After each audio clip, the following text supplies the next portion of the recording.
And now, on with the show. Let me introduce Michael Litvin, who will be our host for the program. Michael is the Assistant Director of the Children's Theater and has been with the theater for 30 years. During that time, he has introduced literally thousands of children to the magic of theater. Michael? Let me begin. 75 years of magic is a lot of years of magic.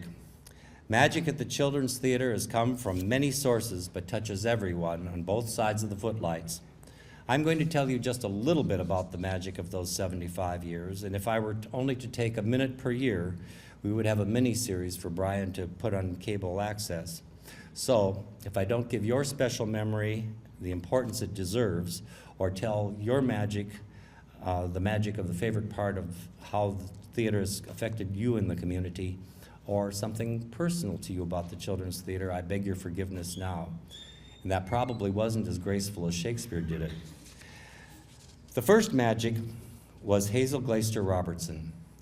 She came to Palo Alto in 1932 and had been a teacher in Taft and Delano, and her husband, Robert, was working for Aramco, American Arabian Oil Company, and was sent to Arabia.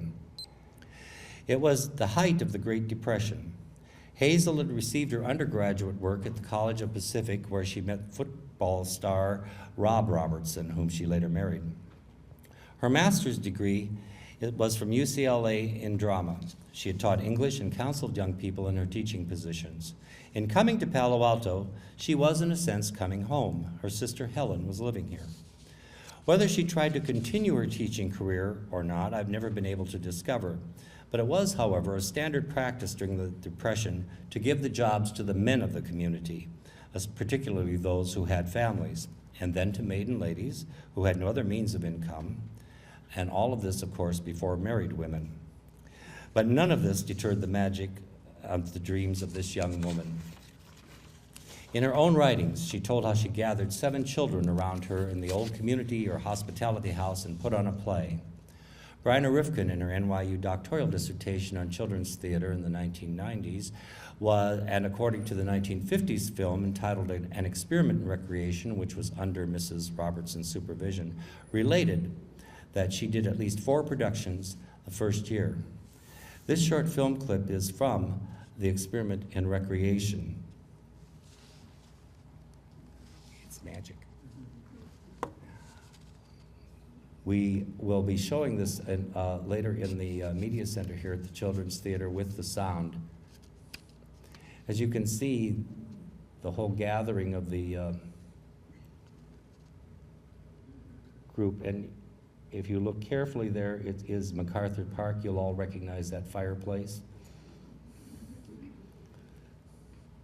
I suspect there are some here who actually were part of moving sets and putting sets up there at the community house.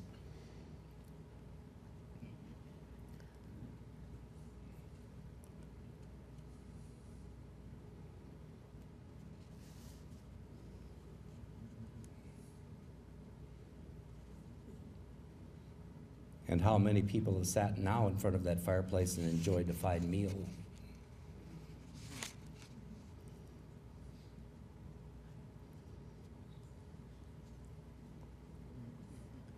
Things were done outside as well at MacArthur Park.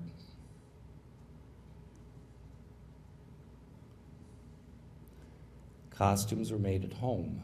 There was no costume shop. And so moms, who all sewed back then, a unique thing now in moms, were the ones that made the old clothes over. Now you'll note she is wearing 1950s costume, even though this is a reenactment of how the theater began. And I've never figured out what that prop was. I just know it was a prop. Many of the ladies of the community joined together to help support the community children's theater. And there were a few dads. Often the perfect gift, which was done at the end of 1932, was thought of by Hazel and spoken of by Hazel as the first show at the Children's Theater. Hazel was hired by the Mayor's Committee for Unemployment Relief to do the show. She received $10, and the tickets were 25 cents, and the turnout was reported in the Times as being respectable, but rather disappointing.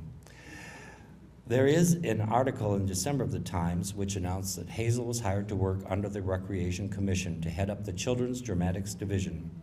Palo Alto's population was between 5,000 and 10,000. So in 1932, the program known as the Children's Community Theater had its official birthday.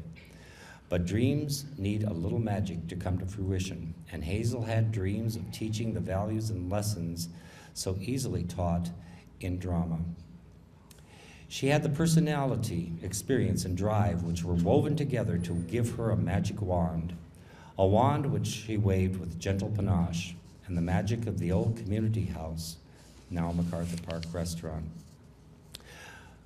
Those who I have spoken with about the early years of the community house have told of the trains which came through and disrupted the productions of both the adult dramatics group, then called the Pendragon Players, and the Community Children's Theater.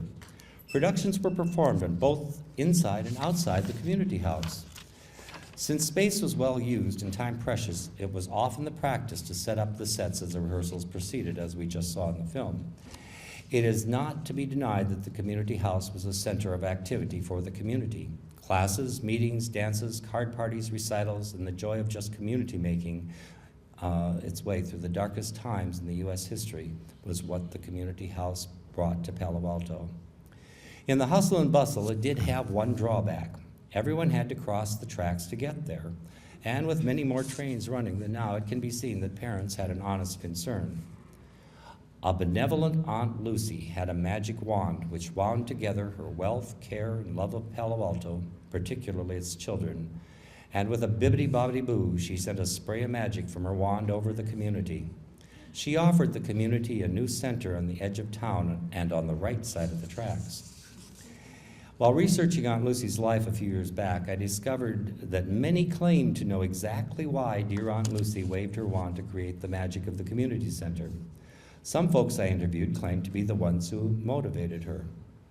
Some said it was the railroad's proximity and the noise from the trains was unbearable and disrupted her pleasure in attending performances. Some said it was the instigation of her doctor or the influence of friends, and some said Burge Clark suggested it. It was most likely Dr. Lee who saw how good it was for Lucy to have something to focus on other than her invalid daughter, something he had observed while she was building her houses for herself and her daughter on Cowper. As a sidebar, Lucy Stern was a widow of Louis Stern, nephew of Levi Strauss, one of the 4 Strauss nephews who inherited the Strauss business. When Louis passed away in 1924, he left Lucy and their only surviving child, Ruth, with a fortune reported around $6 million, and that's in 1920 pre-income tax dollars. Aunt Lucy was reported as being uninterested in being a part of the San Francisco social scene, perhaps in part because she had the care and concern of Ruth. Ruth was said to suffer from grand mal seizures, and Lucy doted on her. And though she had 24-hour professional care, Ruth was never considered capable of handling her own affairs. The first wave of Lucy's wand created the community theater. It opened its doors in 1933, but plans had to be made for the uses and configuration of the theater. The Children's Community Theater came along from the Hospitality House to the new facility. Its home was in the loft above the lobby. It was a place to store props and costumes. It held Hazel's office and a meeting place for young people. The first wave of the wand allowed the program to begin its growth. There was a real stage and a room for larger casts and a rehearsal hall which could be used for story acting and toy symphony. There was a well-equipped shop which, while shared with the adults, was still a space to learn stagecraft. There was still plays being performed at the community house as well as at the new theater. And at the new theater, they were performed in the amphitheater, outside as well as on the stage. And the first production, major production, was Beauty's Beast. We have a little film clip here that shows Aunt Lucy at one of the early May Fates. I think it was probably about 1938.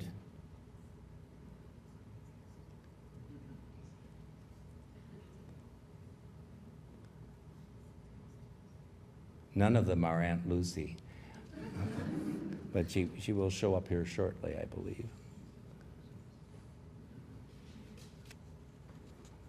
You can see how the gardens were gardens in those days.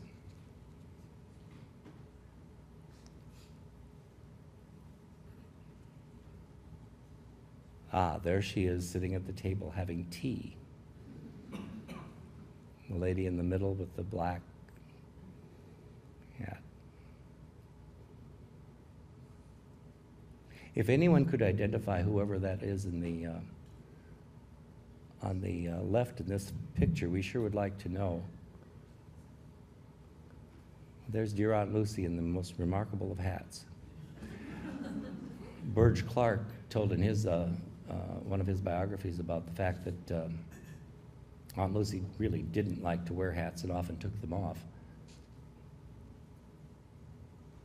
The second wave of the wand was with the help of Ruth Lucy's daughter, well, actually her money, for it was her funds that created the Ruth Stern Wing across the way where we usually meet for our monthly meetings. And who was to use this new facility, and how were they to use it? And a lively community discussion ensued, and then a policy was firmly set. The old community house was called the Veterans Building, and the vets, for all practical purposes, were turned away from using the new community center since they had a facility to use. The policy of subsidizing children's activities and expecting adults to carry their own weight for fee activities was reiterated by the council and carried over along with many of the activities which had been taking place at the community house. An on-site caretaker was hired and lived here at the center. The third wave of the wand created the Children's Theater Wing. The building of the Children's Theater was truly magic by today's standards. The first shovel of dirt went out in June, and the building was completed by the end of November. There was a delay in the opening because the lighting equipment hadn't yet arrived. But then it was my grandfather's generation which could build the Chrysler Building in under 2 years and the Empire State Building in a year. We have a little more challenge now in Palo Alto. The 1936-37 recreation brochure says of the Children's Theater, up to this time, the children's groups have made use of the adult theater, thus causing adults to restrict their efforts somewhat. But with the moving of youngsters to the new Children's Theater, there is more rehearsal space available, less conflict in dates, and more opportunity for larger casts. Also, relief allows an opportunity for more elaborate sets and a greater variety of costuming and plays. From all indication, it appears that over 600 people will share the adult theater activities during the ensuing years. When I looked at some of these reasons, I couldn't quite see how the children moving over here made any difference to the number of costumes they had, but that was the time. The production of Jessie Braham White's 1912 adaptation of Snow White and the Seven Dwarfs was selected as the opening production here at the Children's Theater. It had played on Broadway in the mid and late teens and made a film had been made of it in 1916. The original production had been designed on Broadway by Maxfield Parrish, and Walt Disney had seen the production, and it's stated in the Disney website that it was his inspiration for the first animated feature. Indeed, he even hired Maxfield Parrish to do much of the sky in the animated version. How good was the magic of this production? I'll paraphrase what one of the original cast members wrote. We went to San Jose to see the Disney film, and it was delightful. But we knew in our hearts our production was better. With its own facility, the Children's Theater magic really began. National articles began to be written and appear. Quote from the 1936 recreation program, again, considering the size of Palo Alto, the residents are very fortunate to have such fine recreational facilities and such a worthwhile program, a program made possible by the far-sightedness of public officials who have rallied to support the needs of the community.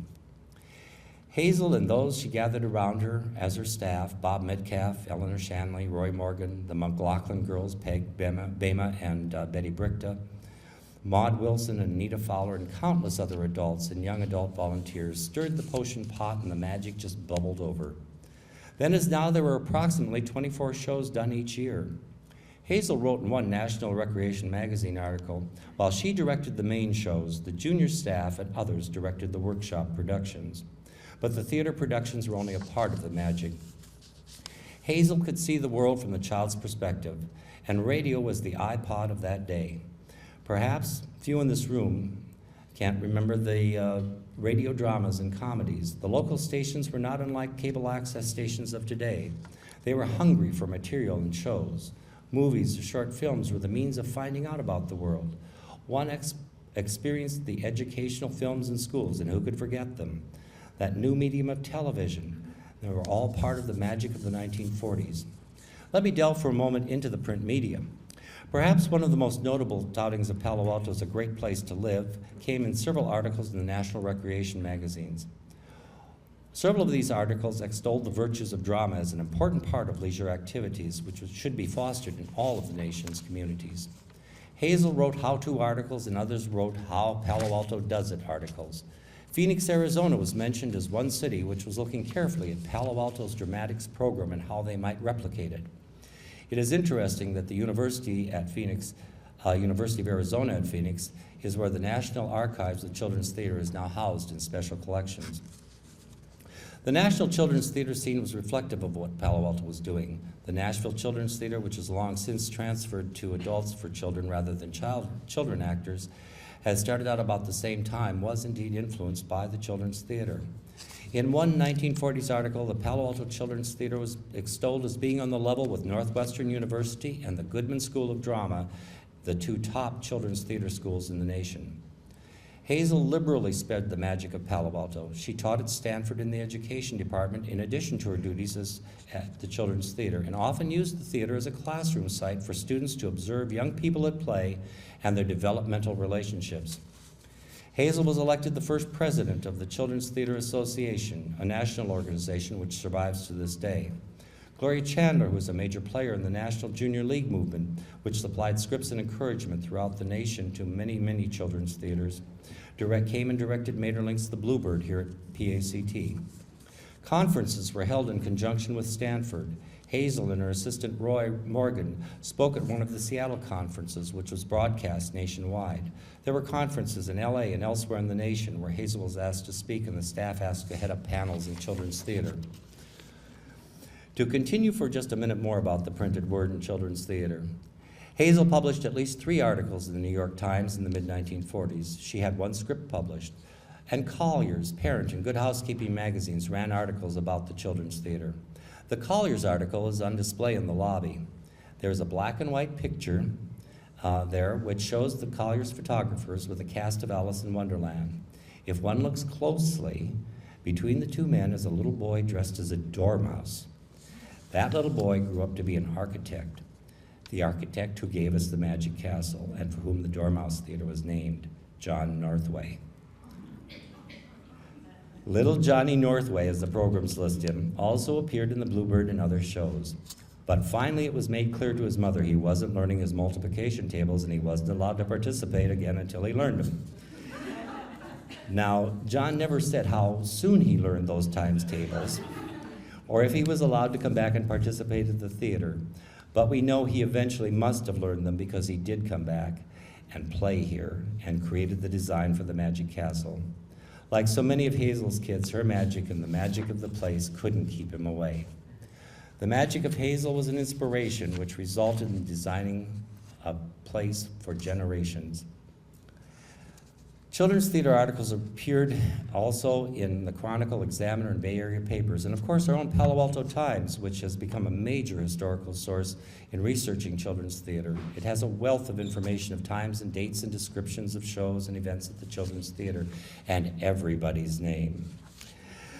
The national focus again came to the print in children's theater with a major article in the Christian Science Monitor when Titian, the Boy Painter, a film of which I'll speak a little bit more later, opened. Around 1948, one ad for chewing gum catapulted the already international reputation to an extra bright spotlight.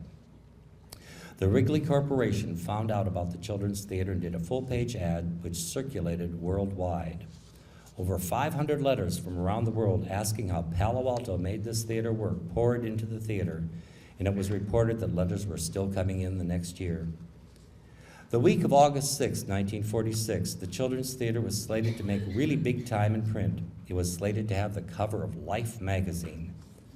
Only the dropping of the atom bomb took that distinction away from the theater. Print articles continued through the 50s and 60s, and current director Patricia Briggs recalled reading an article while she was still in Iowa by Leif Erikson, which the AP had picked up before she became the theater director. The Boston Globe, Oakland Tribune, and other papers have run major stories on the children's theater. The written word, however, went beyond just newspapers and magazines. Hazel Robertson and Caroline Fisher, whom she met at Stanford, wrote the book Children and the Theater, based on, of course, the Palo Alto Children's Theater. First published by Stanford Press in 1940 and revised in 1950, it became the standard text and how-to book for colleges and universities, as well as recreation programs across the nation. Moses Goldberg, whose reputation as a current national leader in children's theater, came often to the children's theater while attending Stanford. He talks about the children's theater philosophy in his book on the subject. Nellie McCaslin of NYU, in her History of Children's Theater in the United States, often wrote for updated pictures and corrections to her entry on the Palo Alto Children's Theater. Jed Davis in Jane Evans' book, Children's Theater, now the standard in the field, cites the children's theater program as a leader. In 1987, Joanne Wetzel and Karen Huberman wrote On Stage, Backstage, which tells the picture story of a young girl going through the whole process of being in a play at the Children's Theater. And we still get letters occasionally from young people asking Chessa, who was the young girl talked about in the story, about the Children's Theater. At least 2 master's theses have been done in the Children's Theater, and more recently, Bryna Rifkin's doctoral dissertation on the history was done for NYU. That dissertation is of particular note because she was, while she was researching, she uncovered many, many original documents and photos that we had never seen, and taped many interviews with early members and more current participants as a part of the research. All of this resides in our archives. One last word about the Children's Theater and the printed word. Just a few weeks ago, the Children's Theater showcased Pirates of Penzance Jr. at the 3rd Biannual Junior Theater Festival in Atlanta, Georgia. We didn't have enough to do with getting Snow White and the Seven Dwarfs up, so we took a little break in the middle and went to Georgia. It was at the festival that the new releases of scripts, which we workshopped here at the theater for Music Theater International, which is a major New York licensing house and worldwide licensing house, and Disney Theatrical, were first on display. Pictures of our young performers take prominence on covers of various materials which are distributed worldwide. Mulan and Aristocrats are 2 of these releases. Pictured here is Freddie Gershon, the CEO of Music Theater International, with some of the young people whose pictures are on the cover and inside the materials. The clear photo credit on the title page reads, City of Palo Alto Children's Theater. We've already received at least 1 phone call about Mulan.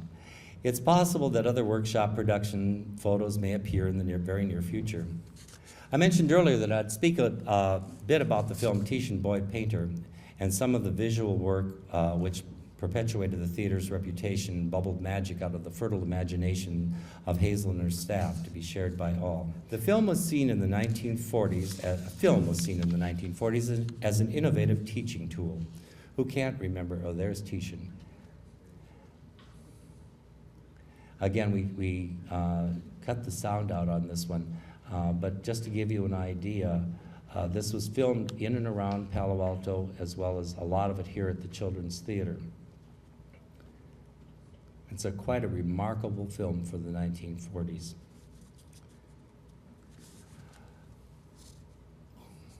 Who can't remember sitting in a projection room or a classroom and seeing the old black and white health films, or history films, or sports films?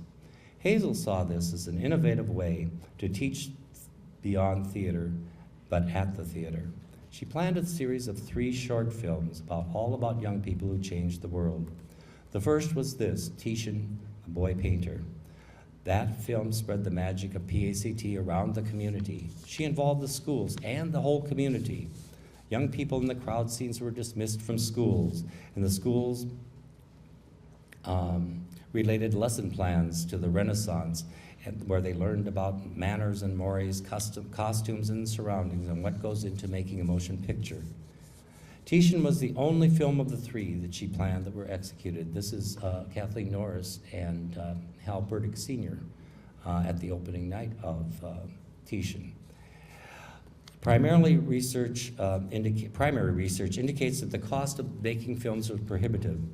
And once having almost finished Titian, Hazel even made a trip to the White House meeting with Mrs. Roosevelt, but she still couldn't get the funds to do her whole three-pronged project. Hazel and Regine Bertling, her assistant, and others rallied. The Children's Production Company was formed, and she created several films for school use, such as Manners, for the purpose of teaching manners, and of course, Spick and Span, which was to teach hygiene. There was also colored films of The Littlest Angel and For Thine is the Kingdom, and in the very late 40s, Pudge, the story of a boy and his dog. Pudge is my favorite dog of all time. You saw a little bit earlier, there was one of the pictures that showed an ad for the radio show that was sponsored by Borden's, and they gave away, Pudge adopted 2 little puppies, and you had to write in, and if your name was drawn, you got one of the puppies. About 3 days ago, I was digging through some old pictures, and I found a picture of the 2 puppies. Oh, are they cute? These materials were all given to, about the Children's Production Company, were all given to us by Hazel's brother Henry shortly after she passed away. The company has been dissolved, and the film, including the outtakes, were given to the theater archives by Anita Fowler's sons, Bill and Dick, and Anita was the official theater photographer from 1939 to 1962, and the archives house her collection of negatives, which number over 4,000. Titian, the boy painter, was also notable because, as I described, it was a community project. It was in color and used young people from the theater as child actors. Roger Moore played Titian, and Barbara Davenport played Catherine. The film itself was quite sophisticated for the time, and Joe Sawyer, a Hollywood director, and a Hollywood cameraman were hired to assist with the film. Its premiere in 1946 was a community event. Special invitations were sent out. Hal Burdick of NBC's famous Night Editor program did a salute to youth in the courtyard, which was broadcast nationally.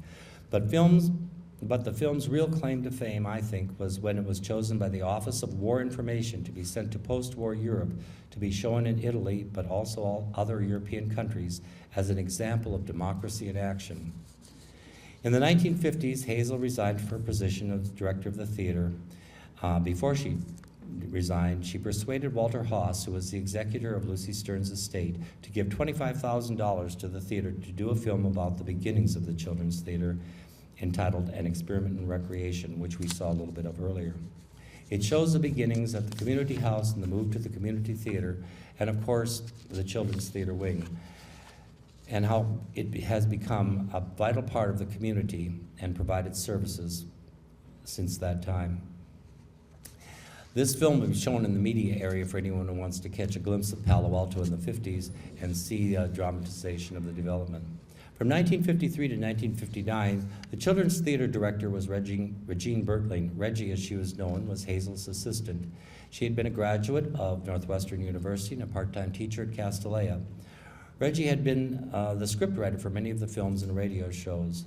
Her forte was working with younger children and her writing skills for radio and screenplays. Reggie continued the magic and introduced and taught thousands of children, but Hazel was a tough act to follow. She left the theater in 1959. Peg Bema, or McLaughlin as some of you may remember her, served as the assistant director from 1953 to 1961, actually as acting director from 1959 to 1961. Peg had worked with Hazel as a young person and designed sets and costumes and directed many plays. She and her sister, Betty Brickta, worked on many projects at the theater. Both during the war years had worked as part of the recreation program. And one of the things Peg did was to arrange trips to see melodrama theater wagon stages in Almaden.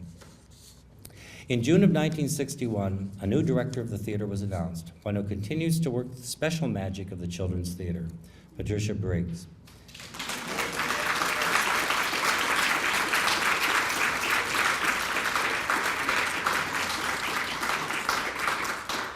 Pat, who hailed from Chicago originally, had graduated from the prestigious Goodman School of Drama.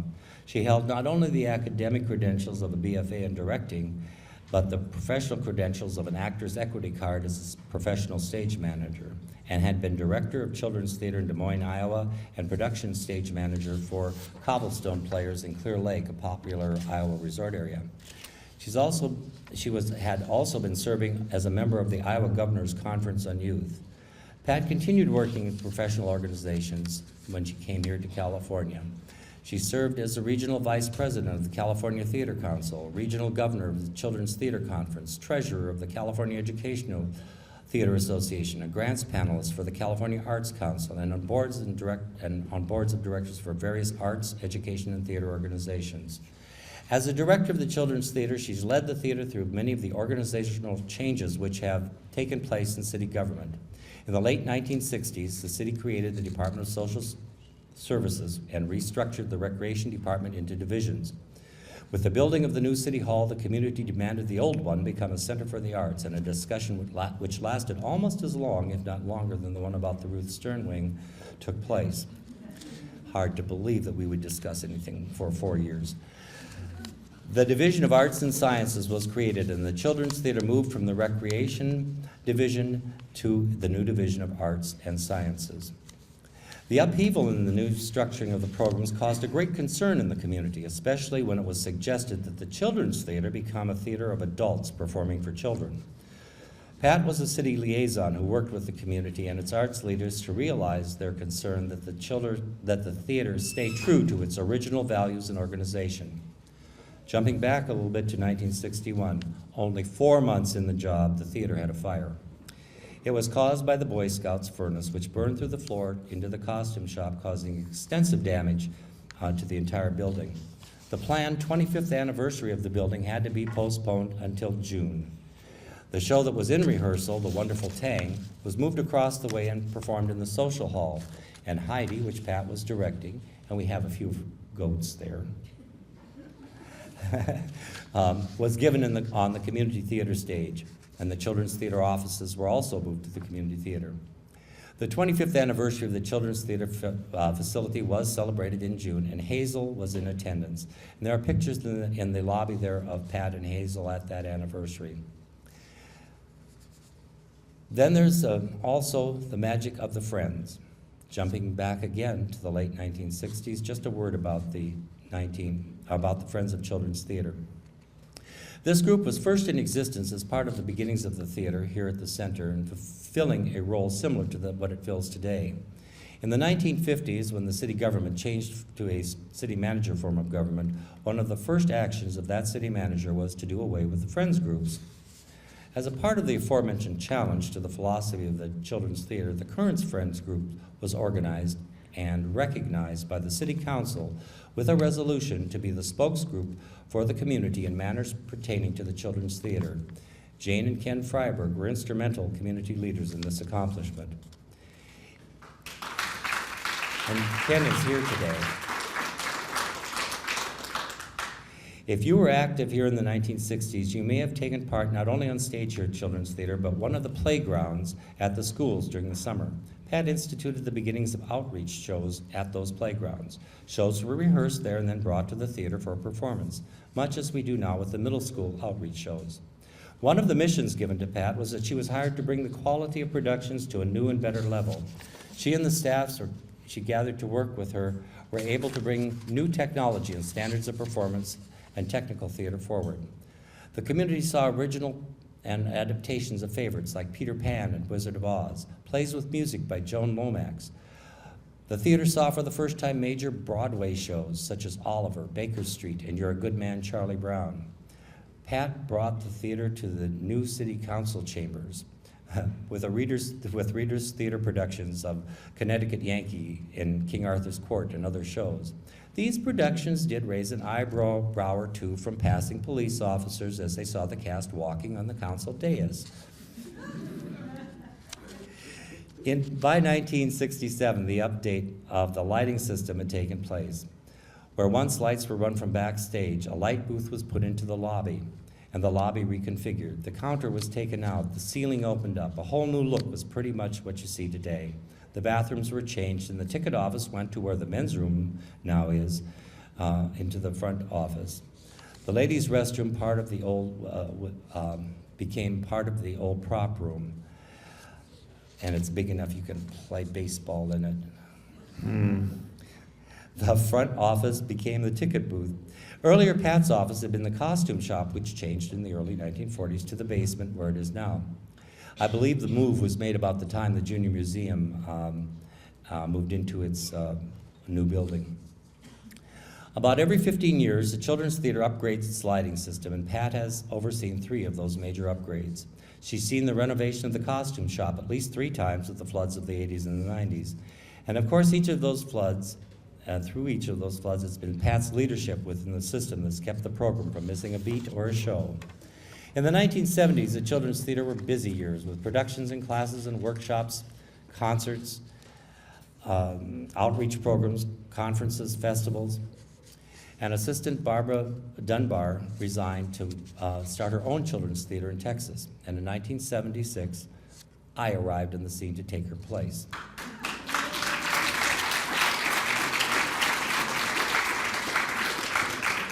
You're all very kind. I was just having a mental image of Barbara in my mind, and the picture that I always think of is her sitting in one of the dressing rooms, and of course it was the 70s, and she wore these very high boots and very short skirts. The boys really liked working with her. She's a lovely, lovely lady and comes back to visit quite often. The Children's Theater, at the request of PAUSD in Jordan, were asked to teach the drama classes for Jordan, a collaborative effort which lasted about 15 years. The theater hosted the first Northern California Children's Play Festival and participated in the Children's Theater Association Festival in Marin County, where we secured excellent ratings with You're a Good Man, Charlie Brown. And the theater hosted theater professionals from throughout the United States and abroad in a pre-convention day conference for the American Theater Association. The 40th anniversary of the theater was celebrated with a production of Snow White, and Hazel Robertson and her sister Helen Hayden were honored guests. Outreach as we know today was begun with a phone call from some parents at Addison School PTA.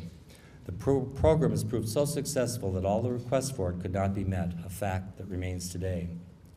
It was the summer of 1978, and when the reality of Prop 13 had passed, the Children's Theater had been actually scheduled that summer by the school district to run all of the summer school drama programs.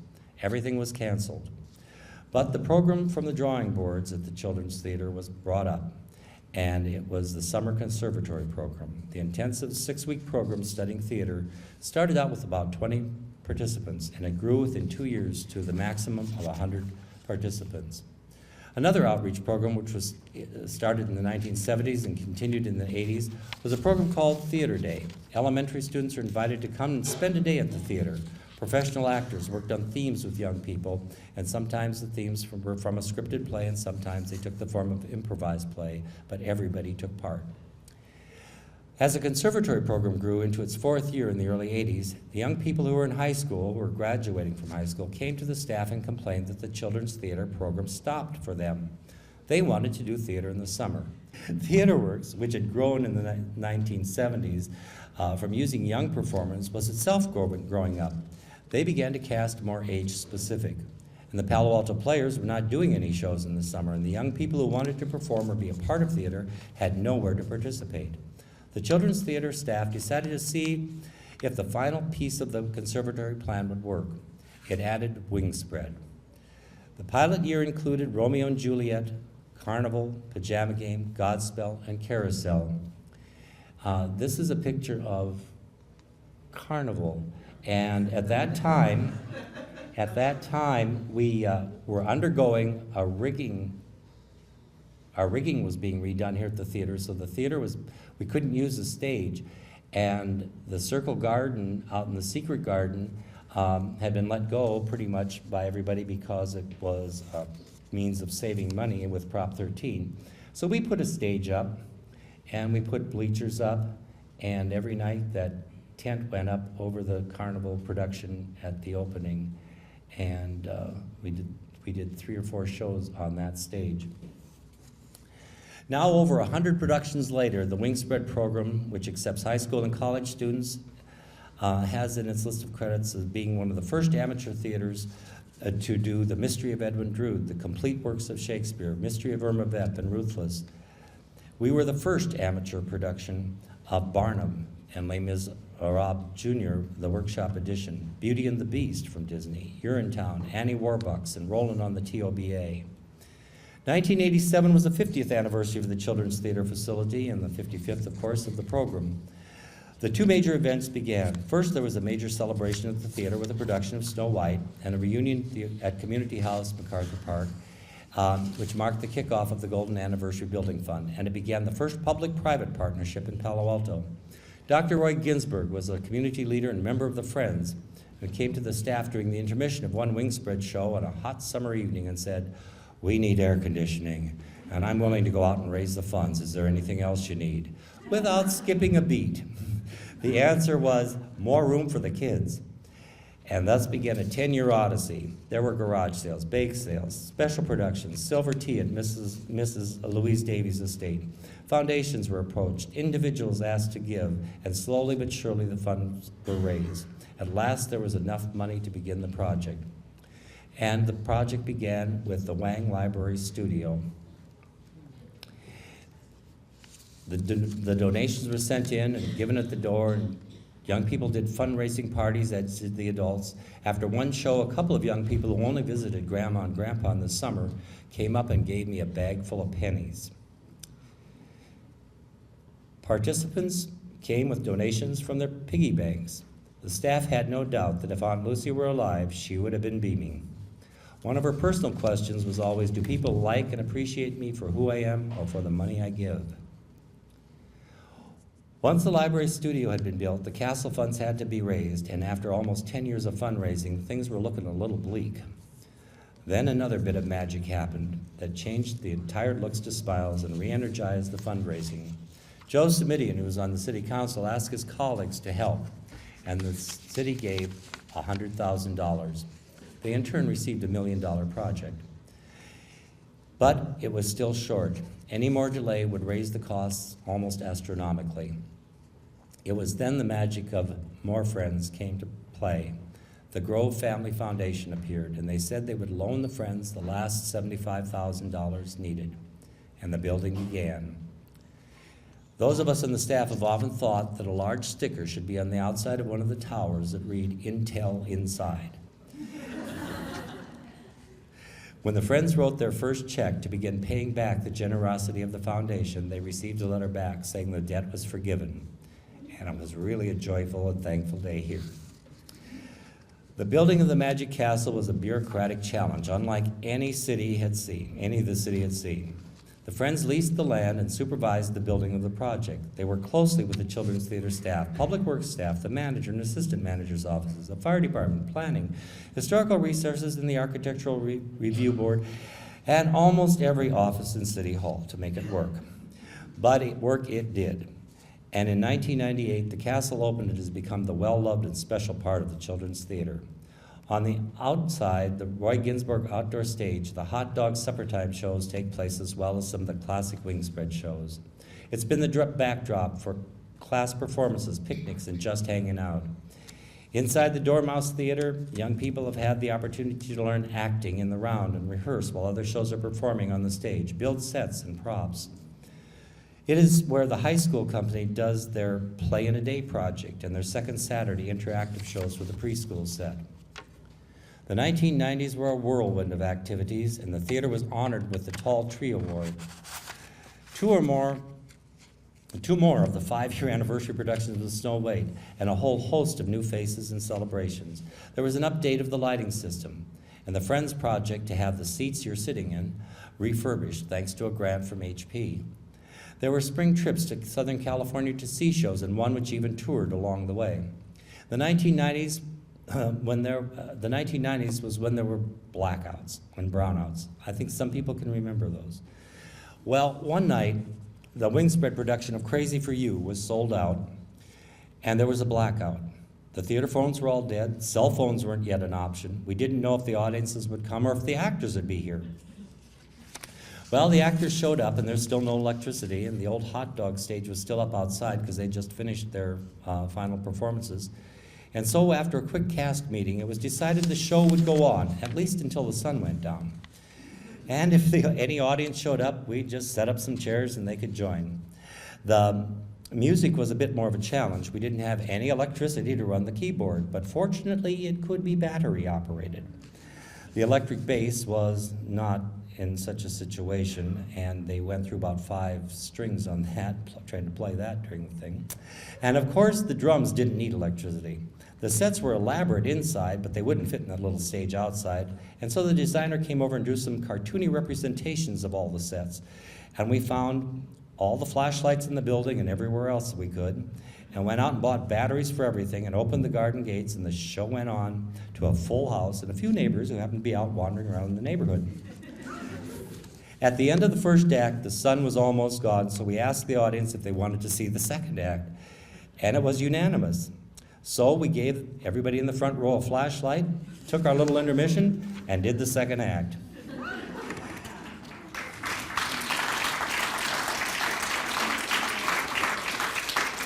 Certainly one of the more magical performances we've had here. Also during the 90s, we did Foothill College Arts Alliance as a major part of our program for about 10 years. And we were the only group that participated in this for their big summer celebrations up there, which sold out for all 9 years that we participated. Foothill President Bernadine Fong requested that we perform in the big theater, so one summer we took Joseph and the Amazing Technicolor Dreamcoat and played it here on stage and then took it up there, and we sold more seats there than any of the other theater groups that had been able to sell in the same space. Formal leadership groups continued in the 90s, but eventually turned again to more individual leadership and show participation leadership. With the reestablishment of the high school group 3 years ago, they began again playing more of a formal role in the program. Their popular interactive Second Saturday series for 4, 5, and 6-year-olds and families has proven to be as popular as the hot dog shows. With the beginning of the new millennium, the castle complete, the library studio organization systems in place, and the attention turned again to the programs, shows, classes, special events. Most notable so far in the new millennium is the work with new scripts and workshopping of shows for national release. Well, I mentioned the Disney shows in Les Mis. There was also The Big Lie by nationally recognized published author Joanna Krause, which we gave a staged reading before it was published. Bryna's doctoral dissertation on the theater happened. Pat was honored by the Friends in the city by having this very auditorium named for her. And she was also the recipient of the Campton Bell Lifetime Achievement Award from the Alliance of Theater and Education, the Woman of the Year for the 21st State Assembly District, and the Avenditas Lifetime Achievement Award. Pat has also been serving the city as a co-division head for arts and culture for the last 2 years, which means in addition to her children's theater duties, she's been supervising the community theater staff and its activities. Her tireless magic has now spread over 45 years at the Children's Theater. There are few who have participated in that time whose name and face she doesn't remember when they stop by to say hello. In the digital age, we've begun the task of transferring tapes to DVDs and adding titles and casts and crew lists. Along with the preservation of these visual records of production, sound tapes, articles, and other archival materials, including lists of all the casts and crews, are being made. The advent of computers from an analog system of lighting and sound control for productions to a digital one is taking place. Keeping pace with technology in the theater field isn't an easy task, but an important one in the blending of the traditions of theater and technology. For those who participate in theater in colleges and universities, we've often heard comments like, our theater, PACT, is so much better equipped than here. They're living in the dark ages. But if you're going to make a meaningful magic in today's world, you have to have today's wands. Let me turn now to the kinds of magic which have created the Children's Theater. There's the magic of understanding of other times and places and other worlds. Some of those other times included famous people from Joan of Arc to Groucho Marx. We've had travel to other times with young actors on trips from covered wagons from the East Coast to California. We've been transported to the magical world of Charlie and the Chocolate Factory and zoomed around the universe with Charlie and his great glass elevator. We've been on the river with Tom Sawyer and Huck Finn and King Arthur's Court and Perron's Argentina. We've learned the history of World War II and the dreadful concentration camps with I Never Saw Another Butterfly. We danced down Broadway and 42nd Street of the 1930s and tried out for Broadway plays in a chorus line. Saw Little Amal walk after the visit of the Three Kings. We've seen Heidi teach Sarah to walk. And we've also seen the number of times that the young girls have had to try and sit in the auditorium in hoop skirts, waiting for director's notes. Teaching young boys how to put tights on is a whole world of stories that there isn't time for. In more recent times, teaching girls how to sit on stage when wearing a skirt is another challenge. Wearing real furs in Teddy and Alice at the turn of the century White House was another thing which required a great deal of understanding to our fur culture of today. Dolly coming down her runway in her high Victorian evening dress and flappers and cloche hats and fringed dresses, capes and tunics, belts and swords, caps with feathers, high-heeled shoes, shoes with taps, all require teaching and learning in a hands-on way that one doesn't get in a classroom or just reading a book. There's the magic of what I call the other me. When you're not yet an adult, it's the time to imagine, to see how different a different lifestyle might be, or to be something like a king or a queen, or if you're ecologically inclined, how it feels to be a bush or a tree, even a rock. It's time to be a monkey up a tree, a kangaroo, a bear, a bird, a bee, or an ugly witch with a funny twitch who cackles every time she has an itch. It's a time of exploring, and the theater is the place where it's okay to be the character who is so outrageously bad, or quirky, or sweet, or simpery, or gregarious, or shy. The magic is that the theater is a place, as many young people have described, as a place that isn't here and isn't now. There's an opportunity to take on the character of someone who isn't swamped with homework or having challenges with siblings, peers, or parents. It's a magic place where you can take a break and be someone else for a short time. A place where you might stay for only a short while, but it is a relief to be there no matter if your character is having a horrible, terrible, no good, very bad day. It still isn't really your day, even though you can sympathize. It's the magic of childhood and young adulthood, yearning and wanting, of dreaming and coping with life to come by living through gone-by times. It's where you can be a hero or a villain, a dancing cow, or a great show business personality. It's a place of the other me, an okay place where you are supported in your dream and given the okay to take big risks and to fail without fear of criticism, but rather being given the encouragement to try again. And all the while learning socialization skills and how to channel imagination, how to lead, and how to follow. And now to close this speech for you today, I thought I would ask some of the cast from Snow White, which is now playing, to come out and do a little reading of what the theater means to me. It's something which we've been putting in the programs now for a number of years. And so Emmeline and Tucker and Jenny and Dashiell, you want to come on out? Hello, my name is Emily Hicks and I'm 12 years old. This is my first show at Children's Theater. When I walked up to the group at auditions, I assumed I would be the outcast or the newcomer. Instead, people asked me questions, talked to me, and tried to incorporate me into the group. That made me feel comfortable and happy that I was going to be part of such a fun cast.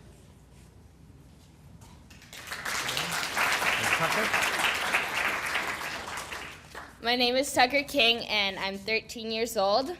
So, the Children's Theater has been like a second home to me. There are many people who care about me, and I feel like I fit right in, almost like a piece in a puzzle. I know I will forever be influenced in my future by my time at the Children's Theater.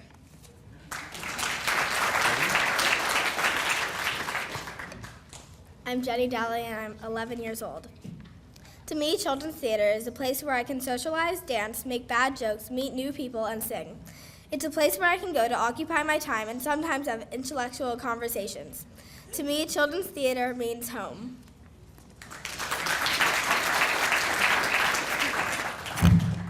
Hi, I'm Dashiell, and I'm 10 years old. Why don't we take it out of there? Oh, There you go. The Children's Theater for me is a great way to become an actor by starting out with a small role. When I started acting there, I did not have to worry about having too many lines, so I felt very comfortable with my role. The Children's Theater was also a home to me when I had just moved here from Ithaca. The theater helped me forget the tough times at school. I found a home at the theater, and because I felt so comfortable there, I decided to continue to be in plays. What else do I like about the theater? The lemonade, the brownies, Adri's jokes, the brownies, opening night, the brownies, meeting the audience in the lobby, the brownies, and the hot dog shows in the middle of summer. Oh, and did I mention the brownies? The Children's Theater is the best.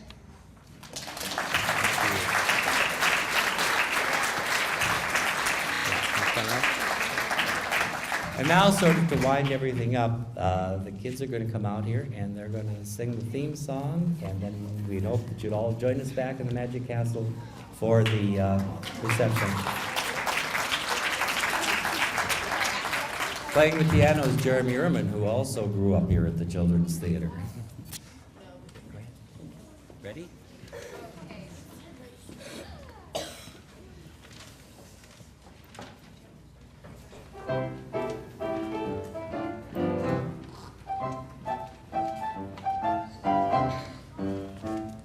Wherever you are, whatever your name, the Children's Theater is happy you came, and we've got a little secret you can tell everyone.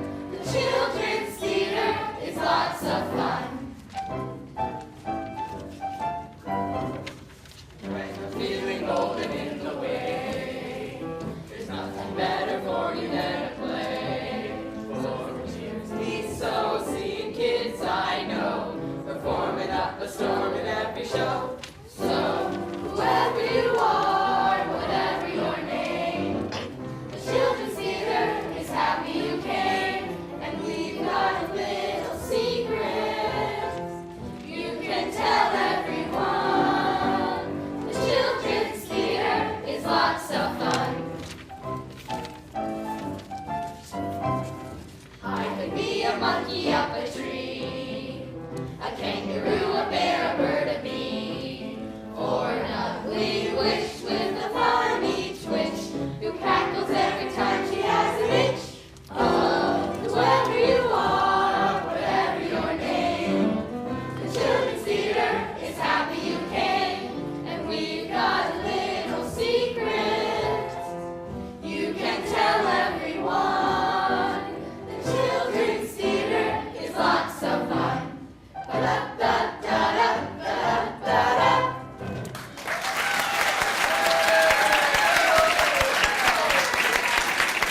Thank you all for coming today to the PAHA meeting. Don't forget to sign up and join PAHA and join the Friends of Children's Theater, and come on back to the Magic Castle and join us all for a few refreshments. Thank you all very, very much.